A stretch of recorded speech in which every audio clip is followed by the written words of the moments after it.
So hello friends, welcome to my channel iZoom 360. Friends, ఈ వీడియోలో వచ్చేసి మనము ట్రంప్ వచ్చినాక కొన్ని ఎగ్జిక్యూటివ్ ఆర్డర్స్ అయితే సైన్ చేశాడు.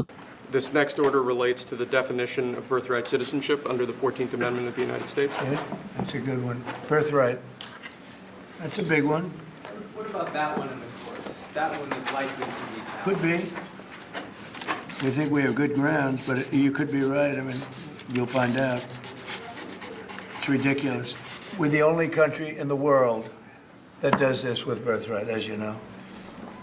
And it's just absolutely ridiculous. But, you know, we'll see. We think we have very good grounds. Sir, People have wanted to do this for decades. So దాంట్లో one of the order ఏముందంటే birth right citizenship గురించి అయితే ఉన్నది. So ఈ వీడియోలో వచ్చేసి మనము ఈ birth right citizenship executive order లో ఏమున్నది, ఇది ఎవరినైతే ఇంపాక్ట్ చేస్తుంది, ఇది యుఎస్ కాన్స్టిట్యూషన్ పరంగా ఉన్నదా లేదా, దీనిని మనం ఛాలెంజ్ చేయొచ్చా లేదా అన్న డీటెయిల్స్ అయితే ఈ వీడియోలో నేను చెప్తాను.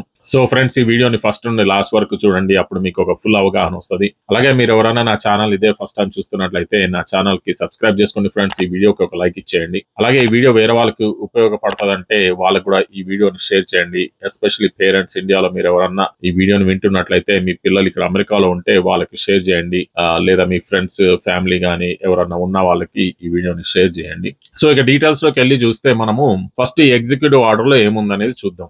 సో ఇక్కడ ఎగ్జిక్యూటివ్ ఆర్డర్ వచ్చేసి జనవరి 20th కి అయితే సైన్ చేశాడు. సో దీనిలో ఫస్ట్ సెక్షన్ లో ఏమైనా ఉన్నదంటే వీళ్ళు ఫస్ట్ యుఎస్ కాన్స్టిట్యూషన్ లో ఉన్న 14th అమెండ్మెంట్ ని డిఫైన్ చేస్తున్నారు అనమాట.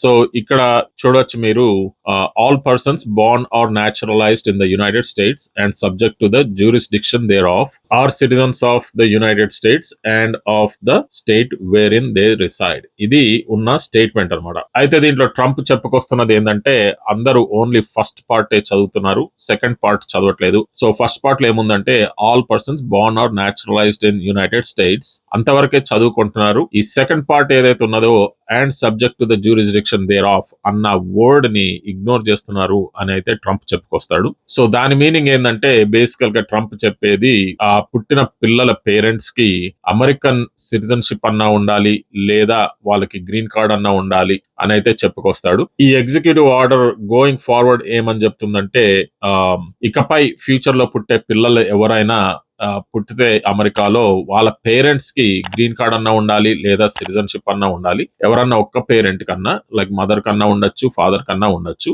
అలాంటి పరిస్థితుల్లో మాత్రమే ఈ బర్త్ రైట్ సిటిజన్షిప్ అనేది వర్తిస్తుంది.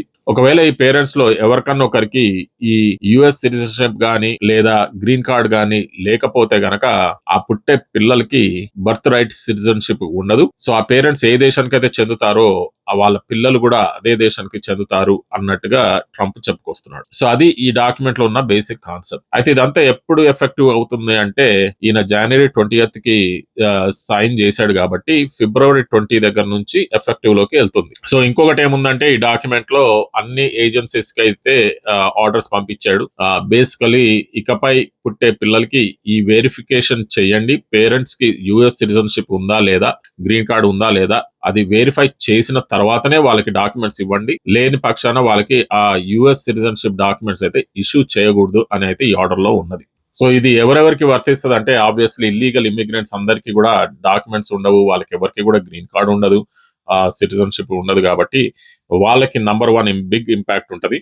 ఇక ఈ ఇల్లీగల్ ఇమిగ్రెంట్స్ అంటే ఆబ్వియస్లీ మెక్సికో దగ్గర గోడ దూకి వచ్చిన వాళ్ళు గాని, లేదా కెనడా నుండి బార్డర్ దాటి వచ్చిన వాళ్ళు గాని, లేదా అమెరికాకి విజిటింగ్ వీసా మీద వచ్చేసి వాళ్ళ వీసాలు ఎక్స్పైర్ అయిపోయినా కూడా అమెరికాలోనే ఉంటున్న వాళ్ళు, ఇలాంటి వాళ్ళందరూ కూడా ఈ ఇల్లీగల్ ఇమిగ్రెంట్స్ కిందకి వస్తారు. కానీ వ్యాలిడ్ పర్మిట్ మీద ఉన్న వాళ్ళు, అంటే H1B వ్యాలిడ్ స్టేటస్ లో ఉన్న వాళ్ళు, లేదా F1 వీసా వ్యాలిడ్ స్టేటస్ లో ఉన్న వాళ్ళు ఎవరున్నా కూడా వాళ్ళు లీగలే. కాకపోతే వాళ్ళకి ఫ్యూచర్ లో పుట్టే పిల్లలు ఎవరైతే ఉంటారో ఫిబ్రవరి 20 తర్వాత వాళ్ళ పిల్లలకైతే ఈ బర్త్ రైట్ సిటిజన్షిప్ అనేది వర్తించదు according to this executive order. Already పుట్టిన పిల్లలకి ఏమవుతుంది అంటే, సో ఆల్రెడీ పుట్టిన పిల్లలకైతే ఎటువంటి ప్రాబ్లం ఉండదండి. ఫిబ్రవరి 19th వరకు మీకు ఆప్షన్ ఉంది.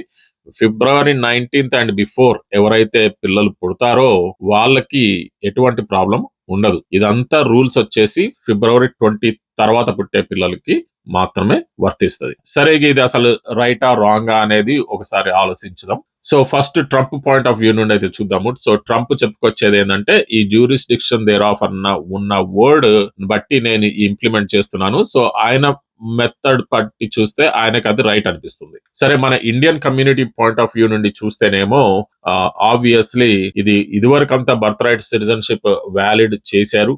ఇప్పుడు సడన్ గా ఇది న్యూ రూల్ ఎందుకు తెస్తున్నారు అని మనకు అనిపిస్తుంది. సో దాన్ని బట్టి ఈ ఎగ్జిక్యూటివ్ ఆర్డర్ ని ఛాలెంజ్ చేస్తారా అంటే ఎస్, ఛాలెంజ్ చేయొచ్చు.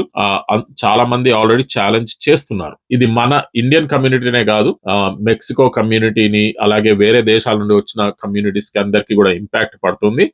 ఆల్రెడీ చాలా స్టేట్స్ లో నిన్న ఆల్రెడీ కేసులు నమోదు చేశారు. The president's executive order would deny citizenship to 150,000 newborn children each year in the United States. That's thousands of people born here in Washington who would be denied the key to full participation and opportunity in American society. It would render them undocumented at birth. It could even render them the citizens. That's why we filed suit today and are challenging the president's unconstitutional actions. The claims in our complaint are straightforward. There are two of them. First, that the president's order violates the citizenship clause of the 14th Amendment of the Constitution. And second, that it separately violates a provision of federal immigration law from 1940. In addition to our complaint, we are filing an emergency motion within the next 24 hours that will seek to block any federal agency from relying on the order born in our state. So already ఈ executive order ని courts లో challenge చేస్తున్నారు. So దాన్ని బట్టి మనకి next step ఏమవుతుందంటే ఇవి కోర్టుకి వెళ్తారు. ఇరు పక్షాలు ఆబ్వియస్లీ దీని గురించి ఆర్గ్యుమెంట్స్ చేస్తారు. ఆ తర్వాత జడ్జ్ ఎటువంటి తీర్పిస్తాడు అన్న దాన్ని బట్టి మనము ఫ్యూచర్ లో ప్రొసీడ్ అవ్వాల్సి వస్తుంది. సో ఇది ఆబ్వియస్లీ సుప్రీం కోర్టు వరకు అయితే వెళ్తుంది అని అయితే అనుకుంటున్నారు. సో సుప్రీం కోర్టు జడ్జిలు ఏది చెప్తే అది ఫైనల్ అవుతుంది ఆఖరికి. So supreme court judges detail ఒకసారి చూస్తే గనక అక్కడ ట్రంప్ అపాయింట్ చేసిన జడ్జిలు చాలా మంది ఉన్నారు. వాళ్ళందరి ఐడియాలజీ కూడా కన్జర్వేటివ్ ఐడియాలజీ. సో వాళ్ళందరూ కూడా ట్రంప్ లాగానే ఆలోచిస్తారనమాట. సో చూడాలి వాళ్ళు ఎట్లా ఆలోచిస్తారు, దీన్ని వాళ్ళు ఎట్లా ఈ ఇంటర్ప్రిటేషన్ చేస్తారు, వాళ్ళు ఏమి చెప్తారు అనేది మనము ఒకసారి వెయిట్ చేసి చూడాలి. ఆ తర్వాత ఒకవేళ వాళ్ళు వచ్చేసి ట్రంపే రైట్ అంటే ఇకపై ఫ్యూచర్ లో ఫిబ్రవరి 20 తర్వాత పుట్టిన పిల్లలకైతే ఈ బర్త్ రైట్ సిటిజన్షిప్ వర్తించదు. ఒకవేళ వాళ్ళు వచ్చేసి ట్రంప్ రాంగ్ అని చెప్తే గనక మళ్ళీ అన్ని బ్యాక్ టు నార్మల్ అయిపోతాయి. అంటే ఈ ఎగ్జిక్యూటివ్ ఆర్డర్ క్యాన్సిల్ అయిపోతుంది. మళ్ళీ ఫ్యూచర్ లో పుట్టే పిల్లలకి అందరికీ కూడా బర్త్ రైట్ సిటిజన్షిప్ వస్తుంది అనమాట. సో చూద్దాము ఇది ఈ జడ్జిలు మనకి ఎటువంటి తీర్పు చెప్తారు అనేది అయితే మనం వెయిట్ చేసి చూడాలి. చాలా మంది అనుకునేది ఏంటంటే ఇది కొంచెం ఎక్స్పెడైటెడ్ లెవెల్లోనే పోతుంది, అంటే క్విక్ గానే దీని గురించి తీర్పు వస్తుందని అయితే అందరూ అనుకుంటున్నారు. విదిన్ 30 days దీని గురించి మనం ఏదో ఒకటి వినాలి అని అయితే అనుకుంటున్నారు. సో చూద్దాము ఇది అంత స్పీడ్ లో వెళ్తుందా లేదా ఈ కేసు అనేది మనం వెయిట్ చేసి అయితే చూడాలి. సో అది ఫ్రెండ్స్ ఈ ఎగ్జిక్యూటివ్ ఆర్డర్ లో ఉన్న బేసిక్ డీటెయిల్ అండ్ ఇంపాక్ట్స్. ఇక ఈ వీడియో గురించి మీకు ఇంకేమైనా అడిషనల్ క్వశ్చన్స్ ఉంటే కామెంట్స్ లో అయితే పెట్టండి, అవి నేను ఆన్సర్ చేయడానికి ట్రై చేస్తాను.